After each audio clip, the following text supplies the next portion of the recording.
एक बार की बात है, एक व्यस्त रेलवे स्टेशन के कोने में एक भिखारी रोज बैठा करता था। उसके फटे पुराने कपड़े और थके मांदे चेहरे से उसके जीवन की कठिनाइयां साफ झलकती थीं। वह रोज लोगों के आगे हाथ फैलाता, लेकिन बहुत कम लोग उसे कुछ देते। उसकी जिंदगी निराशा और बेबसी में बीत रही थी। एक दिन एक ज्ञानी साधु उस स्टेशन से गुजर रहे थे। ट्रेन पकड़ने की जल्दी में थे, लेकिन भिखारी की ओर उनकी नजर पड़ी। भिखारी ने हमेशा की तरह हाथ फैलाया और कुछ देने की गुजारिश की। साधु कुछ पल रुके, भिखारी को गौर से देखा। उनकी आंखों में करुणा और जिज्ञासा थी। साधु ने पूछा, मित्र, तुम कुछ काम क्यों नहीं करते? मेहनत करके कमा सकते हो, भिक्षा मांगने की जरूरत क्यों? भिखारी ने दुखी स्वर में जवाब दिया, महाराज, मेरा मजाक मत उड़ाइए। मैं एक गरीब भिखारी हूँ। न मेरे पास पैसा है, न कोई हुनर, और न ही कोई काम शुरू करने का साधन। इसलिए मजबूर होकर भीख मांगता हूँ। साधु ने गंभीरता से सिर हिलाया और पूछा, तुम रोज कितनी कमाई कर लेते हो?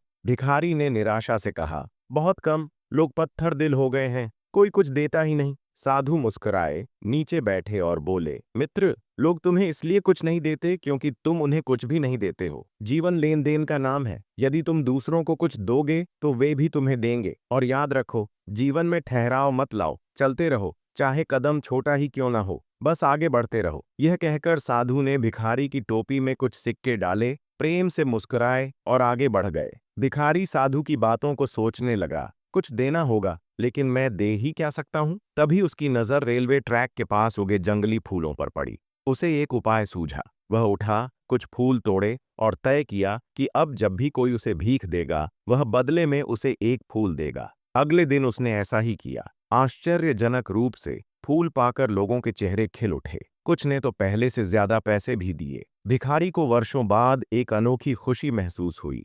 उसे लगा कि वह अब सिर्फ लेने वाला नहीं है, बल्कि कुछ देने वाला भी बन गया है। दिन बीतते गए, हफ्ते बीत गए। फूल देने की उसकी छोटी सी आदत मशहूर होने लगी। लोग उसके पास खुशी खुशी रुकते और उसे पैसे देते। भिखारी की कमाई बढ़ने लगी। उसने थोड़े पैसे बचा लिए। फिर एक दिन साधु की बात उसे फिर याद आई, आगे बढ़ते रहो, ठहराव मत लाओ। अगले दिन वह बाजार गया और अच्छी किस्म के फूल खरीदे। अब वह भीख मांगने के बजाय लोगों को सुंदर गुलदस्ते बेचने लगा। यात्रियों को उसके गुलदस्ते पसंद आए और उसका छोटा सा कारोबार चल पड़ा। समय के साथ उसका कारोबार बढ़ता गया। रेलवे स्टेशन का भिखारी अब फूल वाला बन गया। एक दिन वह अपने फूलों की दुकान पर बैठा कमाई गिन रहा था, तभी उसे फिर वही वचन याद आया, जीवन में ठहराव मत लाओ, आगे बढ़ते रहो। उसने सोचा, अब आगे क्या? अगले दिन वह फूलों की दुकान भी छोड़कर आगे बढ़ गया। कुछ महीने बाद वही साधु फिर उसी रेलवे स्टेशन पर आए। उनकी ट्रेन रुकी। तभी एक सज्जन व्यक्ति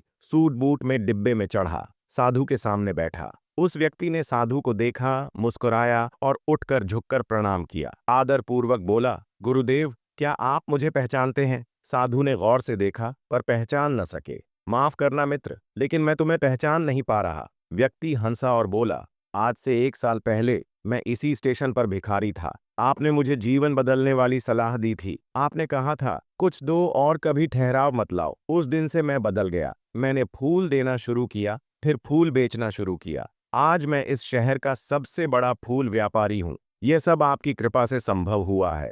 साधु की आंखें प्रसन्नता से चमक उठीं। वे बोले, मित्र, मैंने तो सिर्फ राह दिखाई थी। तुम्हारी मेहनत, संकल्प और आगे बढ़ने की इच्छा ने तुम्हारा जीवन बदला है। साधु ने उसके कंधे पर हाथ रखा और कहा, जीवन लंबी यात्रा है, प्रगति अनंत है। हमेशा आगे बढ़ते रहो। छोटे छोटे कदम भी बड़ी सफलताओं की ओर ले जाते हैं।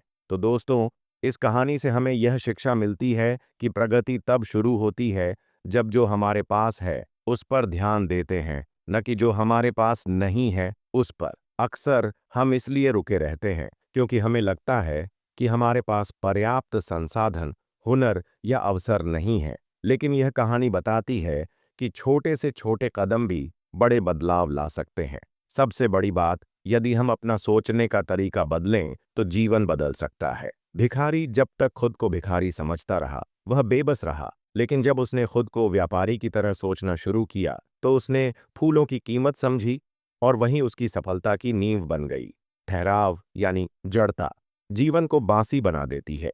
आगे बढ़ते रहना ही जीवन का सार है। चाहे कार्य हो, रिश्ते हों या आत्मविकास, प्रगति ही जीवन को सार्थक बनाती है। इसलिए हमेशा आगे बढ़ते रहिए। छोटे से छोटे कदम भी आपको एक बेहतर कल की ओर ले जाएंगे। तो दोस्तों, अगर आपको हमारी वीडियो पसंद आई हो और कुछ सीखने को मिला है, तो वीडियो को लाइक और चैनल को सब्सक्राइब करें।